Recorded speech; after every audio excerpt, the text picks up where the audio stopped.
Simple भाषा में जिससे पेरेंट्स समझ पाए कि ऑक्यूपेशनल थेरेपी होती क्या है। ऑक्यूपेशनल थेरेपी एक ऐसी थेरेपेटिक फ्रेमवर्क है जहाँ पे हम एक्टिविटी को एज अ टूल यूज़ करते हैं। सो जैसा कि आपने बताया कि चाइल्ड थेरेपिस्ट भी बोल सकते हैं, बट ये आपका डिफरेंट कैसे है ऑक्यूपेशनल थेरेपिस्ट से? नहीं, ऑक्यूपेशनल थेरेपी से डिफरेंट नहीं है। न्यूरो डेवलपमेंटल डिसऑर्डर्स जो होते हैं वो क्या होते हैं? और इसमें जो कंडीशंस आती हैं वो हो सकती हैं ऑटिज्म, ADHD, क्यों बढ़ रही है आजकल इतना? एक्सेसिव स्क्रीन एक्सपोजर मान सकते हैं हम, अनस्ट्रक्चर्ड रूटीन, बच्चों का कोई रूटीन ही नहीं है। इस बुक के बारे में थोड़ा सा बताओ आप। तो इस बुक ने एक फ्रेमवर्क दिया है, एक चेंज इन पर्सपेक्टिव दिया है। तो रॉलिक एंड फ्रॉलिक लिखा हुआ है, तो उसका क्या मतलब है? दोनों ही जो शब्द हैं रॉलिक और फ्रॉलिक, इनका लिटरल मीनिंग है प्ले विदाउट बाउंड्री। मतलब आप खेल रहे हैं, सीख रहे हैं, इसकी कोई लिमिट, इसकी कोई बाउंड्री नहीं है। सो हेलो एवरीवन, मेरा नाम है आयुष और मैं हूँ टॉक विद फील का फाउंडर। जैसा कि आप सभी लोग जानते हैं, हमारे पॉडकास्ट में काफ़ी तरह के लोग आते हैं। हमारे पॉडकास्ट में एस्ट्रोलॉजर आते हैं, न्यूमरोलॉजर आते हैं, बिजनेसमैन, एंटरप्रेन्योर्स, काफ़ी तरह के लोग आते हैं। लेकिन जब हम एक रियल स्टोरी से उनकी रियल लाइफ कहानी सुनते हैं तो हम उनसे बहुत ज़्यादा कुछ सीखते हैं, बहुत इंस्पायर होते हैं। और आज मैं आपको जिनसे मिलवाने वाला हूँ वो वैसे ही थेरेपिस्ट हैं, ऑक्यूपेशनल थेरेपिस्ट हैं। 17 साल से ज़्यादा का उनका एक्सपीरियंस है और काफ़ी क्लाइंट्स की हेल्प करी है उन्होंने। मेंटल हेल्थ की बात करूँ तो बहुत ज़्यादा योगदान दिया है उन्होंने काफ़ी क्लाइंट्स की ज़िंदगी में। काफ़ी लोगों की ज़िंदगी चेंज करी है उनके माइंडसेट को चेंज करके। और एक तरीके से 2000 से ज़्यादा बच्चों की वो काउंसलिंग और थेरेपी कर चुकी हैं। सो आप जानते हैं ये पॉडकास्ट सारे पेरेंट्स को शेयर करना बहुत ज़रूरी है, क्योंकि उनके बच्चे या फिर ऑक्यूपेशन थेरेपी से जो भी परेशान हैं उनके लिए ये पॉडकास्ट इतना ज़रूरी है। क्योंकि अगर यहाँ पे कुछ ऐसी बातें मैम ने बताई जो शायद आपके किसी भी काम आ जाए और वो आपको मतलब अपनी लाइफ में आगे बढ़ने के लिए बहुत ज़्यादा हेल्प करे।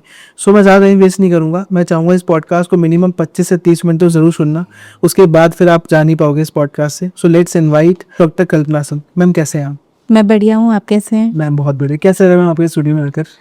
बहुत अच्छा लग रहा है, बहुत वार्म फीलिंग आ रही है। Okay, so my first question is for you ma'am कि मैं चाहता हूँ कि आप हमारी ऑडियंस को अपने बारे में थोड़ा सा एक्सप्लेनेशन दीजिए, इंट्रोडक्शन दीजिए।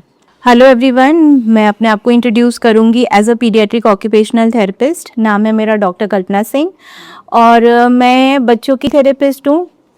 बच्चे जो ऑटिज्म, ADHD, लर्निंग डिसेबिलिटी, इसी तरह के जो न्यूरो डेवलपमेंटल कंडीशंस के साथ ग्रसित होते हैं, मैं उन बच्चों का ट्रीटमेंट देती हूँ।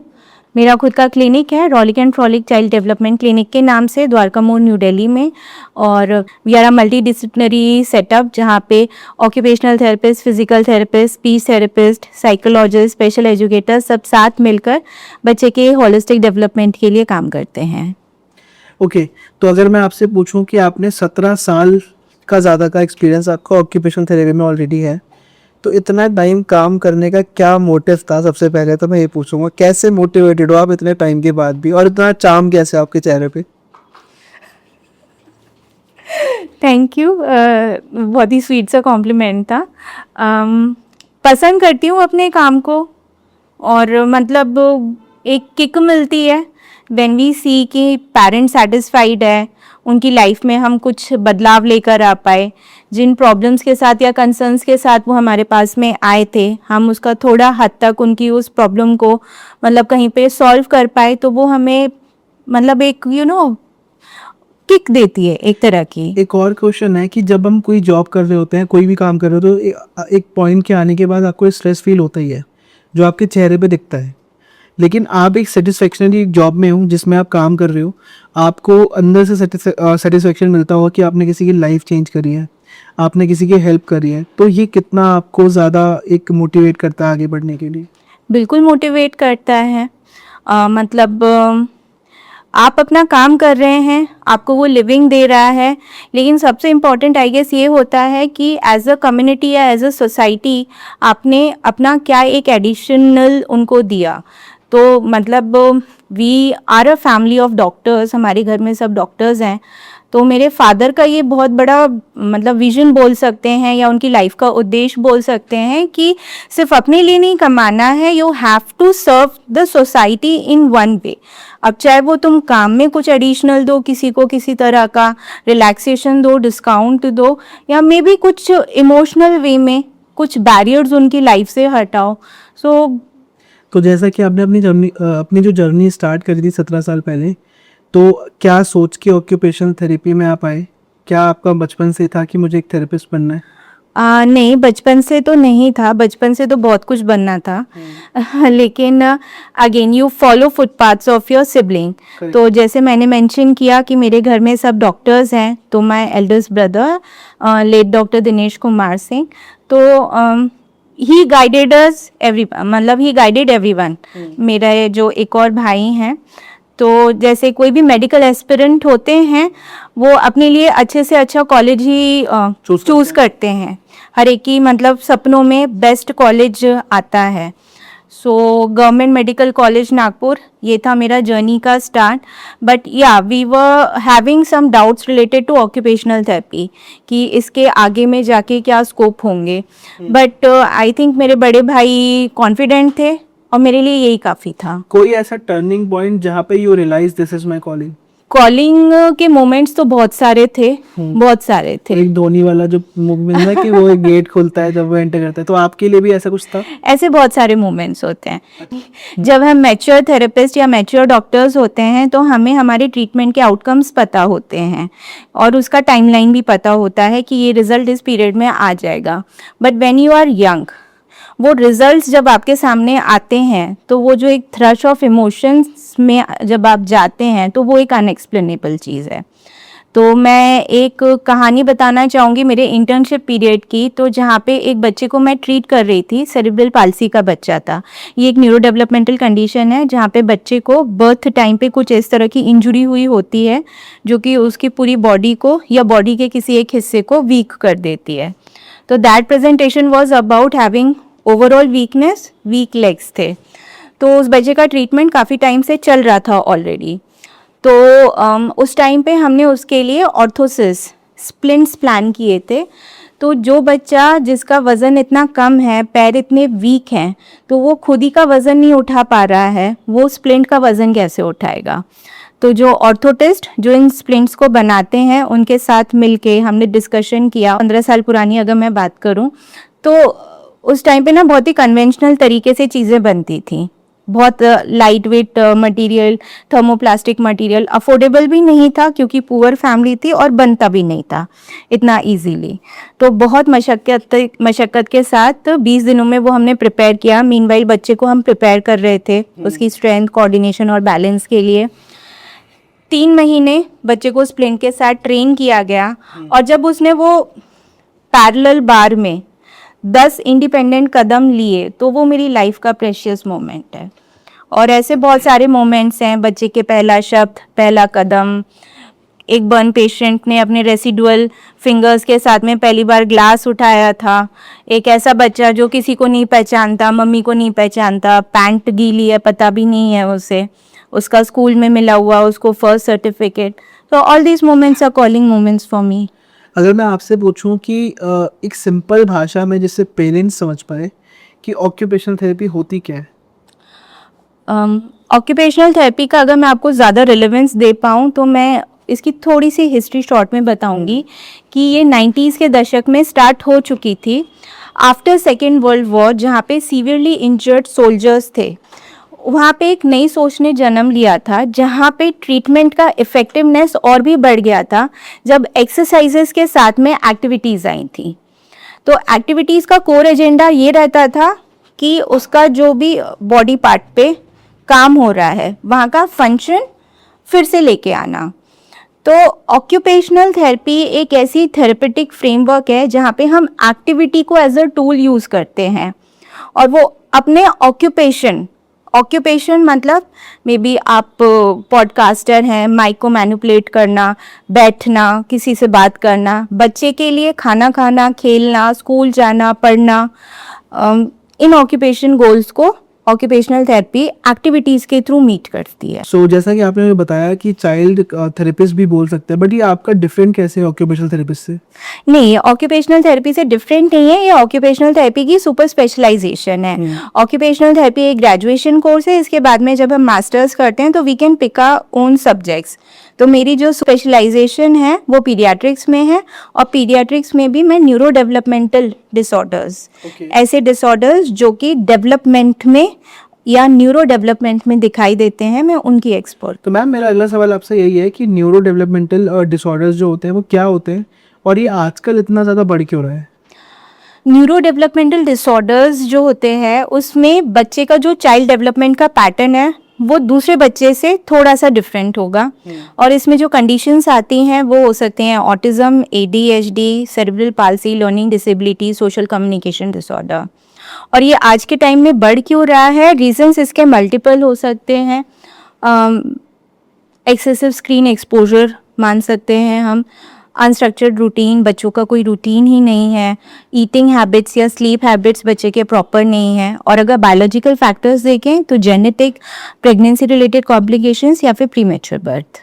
ओके, और क्यों बढ़ रहा है ये आजकल इतना? देखिए ये बढ़ नहीं रहे हैं। इसमें भी 3 या 4 चीज़ें हैं कि एक तो अभी अवेयरनेस बढ़ गई है, तो अब अवेयरनेस बढ़ गई है तो पेरेंट्स को और डॉक्टर्स इसको ज़्यादा अच्छे से डायग्नोज कर पा रहे हैं। आइडेंटिफिकेशन, अर्ली आइडेंटिफिकेशन हो रही है जल्दी। मतलब कुछ स्क्रीनिंग टूल्स ऐसे हैं जो कि हमें 1.5 से 2 साल की उम्र में ही बता देते हैं कि बच्चा उस डायरेक्शन में जा रहा है।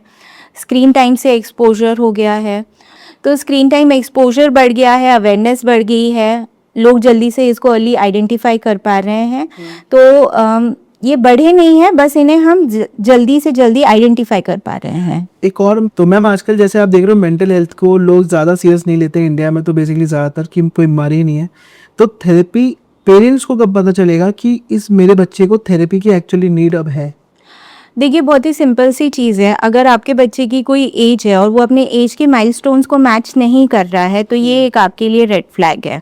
और जो अर्ली साइंस कोई भी पेरेंट पिक कर सकता है वो हो सकते हैं जैसे कि कम्युनिकेशन, बच्चा अपने नाम पे रिस्पॉन्ड नहीं कर रहा है, इंस्ट्रक्शंस नहीं समझ रहा है, या फिर 1.5 से 2 साल की उम्र तक वर्ड्स को मीनिंगफुली यूज़ नहीं कर रहा है।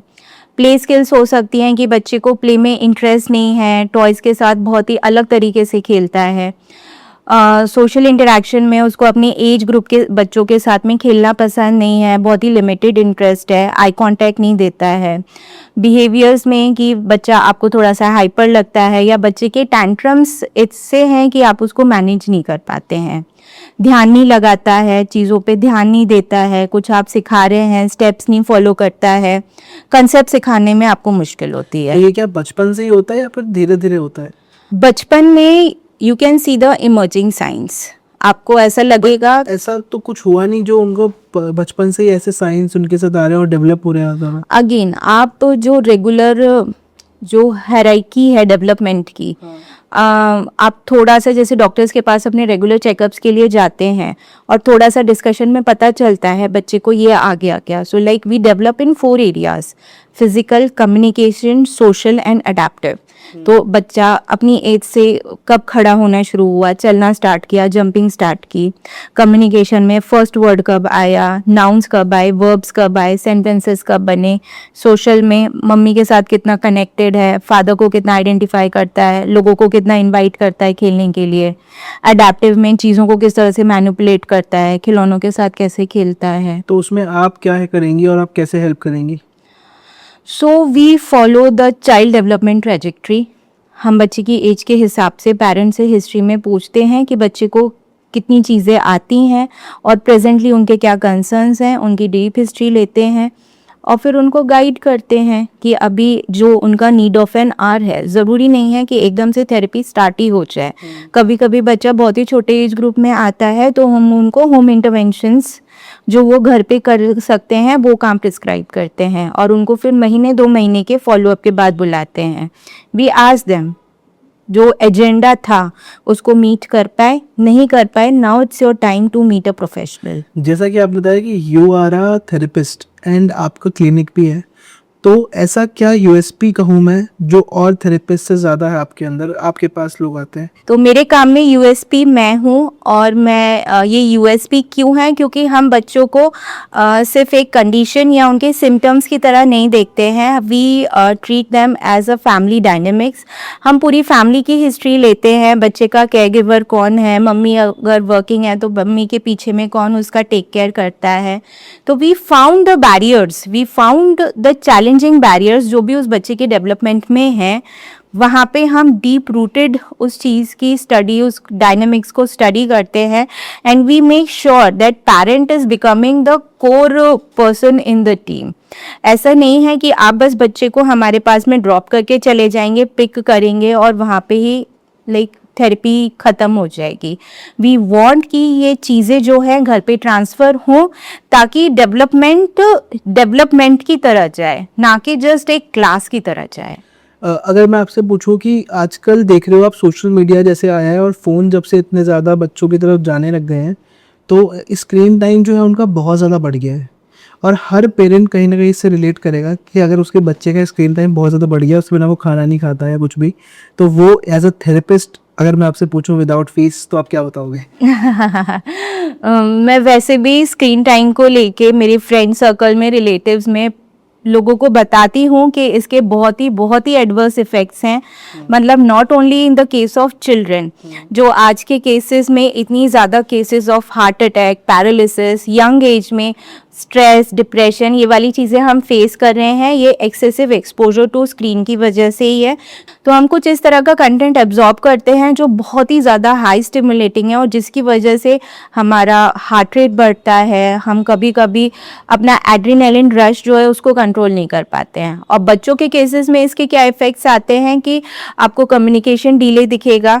बहुत सारे पेरेंट्स इस चीज़ को आर्ग्यू भी करते हैं कि नहीं नहीं, हम तो बच्चों को राइम्स दिखाते हैं, हम तो बच्चों को ABCD सिखाते हैं। लेकिन आप ये समझिए कि जो स्क्रीन है वो एक बहुत ही पैसिव सी चीज़ है, उसमें बच्चा कुछ बैक एंड फोर्थ तो कर नहीं रहा है और इसी वजह से आपको ये तो लगेगा कि हाँ मेरे बच्चे को कलर्स आ रहे हैं, शेप्स नेम आ रहे हैं, लेकिन वो सिर्फ आपको स्पीच देगा, वो लैंग्वेज डेवलप होने ही नहीं देगा।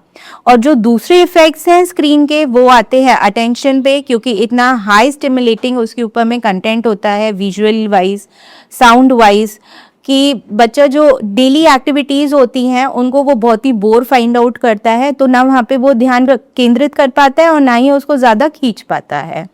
बिहेवियरली भी आपको दिखेगा आज की एज में बच्चों में इतने ज़्यादा एंगर इश्यूज, अग्रेशन इश्यूज आते हैं। मैं अक्सर देखती हूँ पेरेंट्स को मॉल्स में, बच्चे उनसे कंट्रोल में ही नहीं आ रहे हैं। बच्चों में इतनी ज़्यादा स्टबर्ननेस है कि बस अपना ही अपना सुनना है। सो स्क्रीन टाइम बहुत एरियाज में इम्पैक्ट करता है, communication, interaction, attention, behaviour. Okay. And आजकल एक और चीज़ देखी होगी कि कुछ बच्चे सोते हैं तो जैसे वो फ़ोन चला रहे होते तो उनके हाथ अब उस टाइम ही चल रहे होते हैं, ये हो रहा है। आई थिंक ये बहुत बड़ा एक कॉज है, बहुत बड़ी एक परेशानी वाली बात है पेरेंट्स के लिए। तो ये क्यों होता है, किस वजह से होता है ये?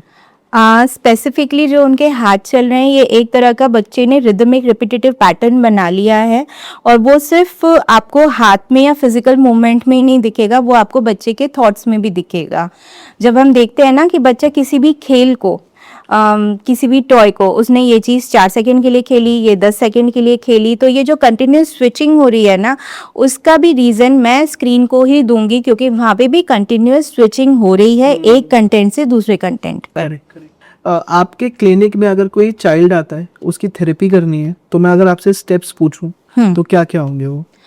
तो हमारे क्लिनिक में जो भी बच्चे की थेरेपेटिक जर्नी होती है वो बहुत ही पर्सनलाइज्ड होती है, जो कि स्टार्ट होती है डिटेल्ड असेसमेंट से, लेकिन उसको हम OPD तक ही लिमिट नहीं रखते। हमारे लिए जो पहले के शुरू के कुछ सेशंस होते हैं वो बहुत ही क्रूशियल होते हैं, जिसमें हम उसके चैलेंजेस, उसकी स्ट्रेंथ्स आइडेंटिफाई करते हैं। देन वी ले ऑफ उसके बच्चे के गोल्स। बच्चे के हमने गोल्स आइडेंटिफाई कर लिए, हमें अभी किस चीज़ पे काम करना है, और फिर उसी के बेसिस पे उस बच्चे का इंटरवेंशन प्लान बनता है, जो कि प्ले बेस्ड होता है। और वो प्ले बेस्ड थेरेपी फिर उस बच्चे के इंटरेक्शन, कम्युनिकेशन, अटेंशन और अंडरस्टैंडिंग के ऊपर में काम कर रही होती है। सो अगर कोई पेरेंट्स आपके पास अपने चाइल्ड की थेरेपी के लिए आता है तो सबसे ज़्यादा एक्सपेक्टेशन उसकी क्या रखनी चाहिए उन्हें आपके थेरेपी से? देखिए, फर्स्ट ऑफ ऑल जो थेरेपी की एक्सपेक्टेशंस वो रखें वो बहुत ही रियलिस्टिक रखें। ये कोई मैजिक तो है नहीं, एक थेरेपेटिक प्रोसेस है जो कि टाइम लेती है और बहुत ही लॉन्ग टर्म में चलती है। अब बच्चा अपनी स्पीड से डेवलप करता है। कुछ बच्चे कुछ चीज़ों को 4-5 दिन में सीख लेते हैं, कुछ बच्चे उसको 2-3 महीने में लगाते हैं और कुछ बच्चे उस चीज़ के साथ 1 साल तक भी स्ट्रगल करते हैं। और सबसे इम्पॉर्टेंट चीज़ जो है कि जो थेरेपीज़ होती हैं वो सिर्फ क्लिनिक तक ही लिमिटेड नहीं होती हैं, उसमें पेरेंटल इन्वॉल्वमेंट एक कैटलिस्ट की तरह काम करता है। तो जैसा कि मैं आपके बारे में पढ़ रहा था, आपकी वेबसाइट भी देखी मैंने मैम, तो उसमें जो वेबसाइट का नाम था और आपके क्लिनिक का नाम भी रॉलिक एंड फॉलिक के नाम से है, इसका क्या मतलब और ये नाम कैसे रखा आपने? तो रॉलिक एंड फ्रॉलिक सुनने में थोड़ा सा अलग लगता है, और जब मैं क्लिनिक को एस्टैब्लिश कर रही थी बहुत सारे लोगों ने क्रिटिसाइज़ भी किया था कि बहुत ही ना अलग तरीके का नाम है, नहीं रखो, ठीक नहीं है। लेकिन जो इन दोनों वर्ड्स की लिटरल मीनिंग है उसका मतलब है दैट सीखने की और खेलने की कोई बाउंड्री नहीं है। So when I was establishing my Rollick and Frolic, so there was a vision in my mind that I have to create a space pediatric rehabilitation में जहाँ पे सारी therapeutic services एक ही रूफ के नीचे आएंगी, और एक ऐसा environment create करना है जहाँ पे play meaningful हो, therapy enjoyable हो और learning natural हो। और इस चीज़ को मैंने किस हद तक अचीव किया है, तो मैं बोल सकती हूँ कि हाँ, कुछ हद तक, काफ़ी हद तक मैंने ये अचीव किया है, और मैं इस प्रोसेस में हूँ, अभी भी डेवलप कर रही हूँ, अभी भी सीख रही हूँ। क्वालिटी पे बहुत ध्यान देती हूँ। मतलब जहाँ पे भी मुझे चीज़ें दिखती हैं, थेरेपी के मटेरियल ढूंढ ढूंढ कर लेकर आना, लर्निंग मोड पर हूँ, नई नई स्ट्रैटेजीज़, नई नई टेक्निक सीखती हूँ, अपने स्टाफ को, अपनी टीम को उसको ट्रांसफ़र करती हूँ, डेलीगेट करती हूँ, और एक ऐसी कोर टीम डेवलप कर रही हूँ जो कि हम बच्चों को मैक्सिमम दे सकें। तो मैम मेरा अगला सवाल आपसे ये है कि जैसा कि आप थेरेपिस्ट हो और उसके साथ साथ आपकी बुक भी पहले से आ चुकी है और काफ़ी लोगों से प्यार दे रहे हैं, जब जो लोग पढ़ रहे हैं वो फ़ैन हो जा रहे हैं उस बुक के। तो जैसे कि मैं देख रहा था आपकी बुक के बारे में, सो ये बुक है, तो इस बुक के बारे में थोड़ा सा बताओ आप, कि काफ़ी अच्छा इंटरेस्टिंग है, आपने नाम दिया है इस बुक को, तो थोड़ा सा आइडिया दो आप मेरे को। अनलॉकिंग स्कूल डेज सिर्फ एक बुक नहीं है मेरे लिए, ये एक मेरा सबसे फेवरेट, सबसे क्लोज प्रोजेक्ट है। और इसके पीछे का जो इंटेंट था वो आया था कि अवेयरनेस के लिए सिर्फ कुछ काउंसलिंग सेशंस या फिर कुछ वीडियोस क्रिएट करना ही काफ़ी नहीं होता है। सो एक कॉम्प्रहेंसिव वे में थोड़ा सा इस चीज़ के बारे में और भी ज़्यादा हाईलाइट हो, इसको और अच्छे तरीके से समझा जाए, तो मुझे लगा कि शायद एक बुक को आना चाहिए। जैसे आई डोंट नो आप के बच्चे हैं या नहीं है, लेकिन अगर so let me frame it other way. I don't know आपके घर में कितने बच्चे हैं, आपके रिलेटिव्स के, तो you know that how schools take education seriously. और जहाँ पे बात आती है एक न्यूरो डाइवर्स बच्चे के लिए, तो उसके लिए स्कूलिंग बहुत ही ज़्यादा चैलेंजिंग भी है और इम्पोर्टेंट भी है। ओके। न्यूरोडाइवर्सिटी के केसेस में यूजुअली स्कूल्स एक अपनी तरह की लिमिटेशंस दिखाते हैं। उनके पास में बहुत ही बड़ा क्लासरूम साइज़ होता है, टीचर्स इतने वेल ट्रेंड नहीं होते हैं इस पर्टिकुलर एरिया में, पर्सनलाइज्ड अटेंशन बच्चों को मिल नहीं पाती है, जिसकी वजह से हमेशा जेनरिक सॉल्यूशंस ही दिए जाते हैं और बच्चे की लर्निंग डिले ही हो जाती है। तो इस बुक ने एक फ्रेमवर्क दिया है, एक चेंज इन पर्सपेक्टिव दिया है, ताकि पेरेंट्स, थेरेपिस्ट और टीचर्स को एक सोच मिले कि वो बच्चे को मैक्सिमम सपोर्ट और मैक्सिमम अकोमोडेशन दे पाएँ स्कूल में। कि अगर मैं आपसे बात करूं मैम कि इस बुक में, जैसे आप थेरेपिस्ट हो, जितने भी पेरेंट्स अगर वो पढ़ते हैं इस बुक को, या फिर मैसेज जो आप देना चाहो, क्या आप ऐसे मैसेज दे रहे हो इस बुक में? इस बुक का जो कोर मैसेज है वो ये है कि प्रॉब्लम बिहेवियर में नहीं है, सोचने के नज़रिए में है। और अगर आप बच्चे के लेंस से अगर उसे देखें तो उसकी लर्निंग नेचुरली अनलॉक हो जाएगी। तो चेंज बच्चे को करने की ज़रूरत नहीं है, अपनी अप्रोच को अलाइन करने की ज़रूरत है। If I am asking you कि कोई एक हैबिट जो आप पेरेंट्स को सजेस्ट करो चेंज करने की। ओवर पैम्परिंग, मतलब बच्चे को वो हर चीज़ मत दो जो वो डिमांड करते हैं। आपको ये लग रहा होगा कि प्यार देने से या ये चीज़ें प्रोवाइड करने से हमारे बच्चे खुश रहेंगे, लेकिन मैं आपको एक चीज़ समझा दूं कि इस टाइम पे अगर आप एडजस्ट कर रहे हो, फ्यूचर में आपका बच्चा एडजस्ट करना नहीं सीखेगा। और अगर मैं आपसे यही अपोजिट पूछूं, बच्चों के लिए कोई अगर बताना चाहो कोई मेरे को हैबिट जो उसे डेली करनी चाहिए? बहुत सारी हैं, शुरू करूँगी मैं इंटरैक्टिव प्ले से।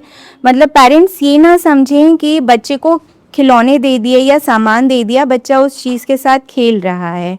नहीं, इंटरैक्टिव प्ले का मतलब है कि पेरेंट या उसका कोई केयर गिवर उसके साथ बैठा है और उसको उसमें एंगेज करना सिखा रहा है और भी नए नए तरीकों से, क्रिएटिव तरीकों से उस पर्टिकुलर चीज़ के साथ में खेलना सिखा रहा है। अगर मैं आपसे पूछूं एक वर्ड में, आप बताओ आइडियल पेरेंटिंग क्या होती है? माइंडफुल, जहाँ पे आप प्यार की जगह प्यार दे रहे हैं और स्ट्रिक्टनेस की जगह स्ट्रिक्टनेस दे रहे हैं। मतलब अपने प्यार को और अपनी फर्म पेरेंटिंग का balance banana, that is ideal parenting. तो अगर मैं आपसे एक लास्टली पूछूं कि एक मैसेज अगर आप देना चाहो अपने पूरे एक्सपीरियंस, जो 17 साल से ज़्यादा का एक्सपीरियंस है आपका, तो कोई एक पावरफुल मैसेज जो आप देना चाहो जिससे हमारी ऑडियंस को लगे कि हाँ ये चीज़ करके शायद जो प्रॉब्लम्स है वो फेस कर रहे हैं वो सॉल्व हो सके। तो मेरा मैसेज होगा कि माय डियर पेरेंट्स, पहले तो आप ये बोलना छोड़ दीजिए कि आप बिज़ी हैं। हम बिज़ी नहीं हैं, बस हमारे लिए प्रायोरिटीज़ डिफरेंट हैं। अच्छे डिटेक्टिव बनिए, गुड नोटिसिंग कीजिए, अपने बच्चों की छोटी छोटी बातें, छोटे छोटे रिएक्शंस, उन पे ध्यान दीजिए। जो चीज़ें आपको समझ में नहीं आती हैं उनके बारे में पढ़िए, सीखिए, नहीं तो किसी एक्सपर्ट से एडवाइस लीजिए और सबसे पहले खुद में और अपने एनवायरनमेंट में बदलाव लेके आइए। आपके बच्चे आपको नेचुरली फॉलो करेंगे। So my last question is for you ma'am कि आपका क्या विजन है रॉलिकिड फॉलिक को लेकर, एंड क्या चाहते हो आप? अगर मैं आपसे नेक्स्ट 5 साल या 10 साल तो आगे का पूछूं। मेरा विजन चाइल्ड डेवलपमेंट को लेके बड़ा ही सिंपल है कि अब हमें अवेयरनेस से आगे बढ़कर एक एक्शन ड्रिवन इकोसिस्टम बनाना है।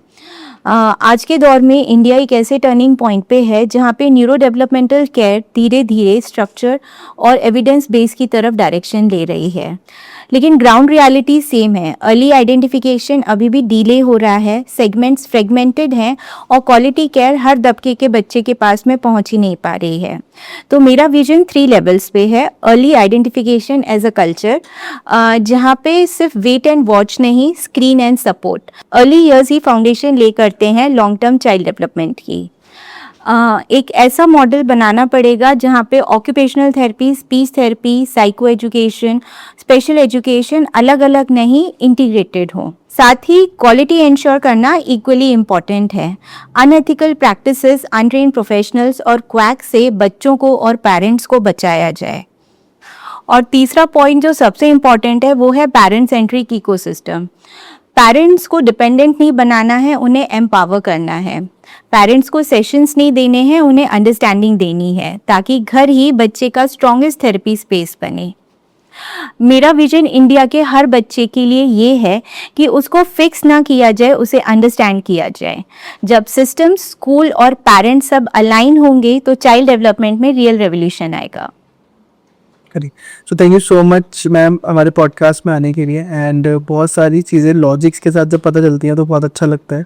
And thank you so much for coming, and I hope so कि ये पॉडकास्ट सुनने के बाद जितने भी पेरेंट्स हैं, चाइल्ड है, वो सबको एक क्लैरिटी मिलेगी कि ऑक्यूपेशनल थेरेपी कितना इंपॉर्टेंट है किसी बच्चे के लिए, या चाइल्ड थेरेपी कितना इंपॉर्टेंट है किसी बच्चे के लिए, या पेरेंट्स को कितना समझना इंपॉर्टेंट है। सो आई रिक्वेस्टेड यू कि ये बुक पढ़िएगा प्लीज़, क्योंकि ये बुक का मैं लिंक में डिस्क्रिप्शन डाल दूँगा। और किसी को कोई भी क्वेश्चन या किसी को कोई भी ऐसे सवाल जो अभी भी मेरे पूछने रह गए हो, तो you can just pin the comment on check box, ताकि हम आपको वो जो कमेंट्स पढ़ के मैम तक पहुंचा सके और मैम आपके रिप्लाईज दे सकें। एंड फिर भी किसी को कोई कंसल्टेशन लेना हो मैम से, या फिर कोई भी चीज़ ऐसी है जो आपको पूछना हो अपने बच्चे के बारे में किसी पेरेंट्स को, तो मैं मैम की वेबसाइट का लिंक भी डिस्क्रिप्शन में डाल दूँगा, ताकि आप मैम से डायरेक्टली मैसेज करके उनसे कनेक्ट करके अपनी जो प्रॉब्लम है उसे सॉल्व कर सके। तब तक के लिए शुक्रिया, धन्यवाद, and thank you so much for coming ma'am. Thank you so much for calling me, thank you for having me, thank you for the questions. एक प्लेटफॉर्म दिया जहाँ पे मैं आप सब लोगों के क्वेरीज या क्वेश्चंस को आंसर दे पाई। It's honour to us ma'am, thank you so much for coming. Thank you.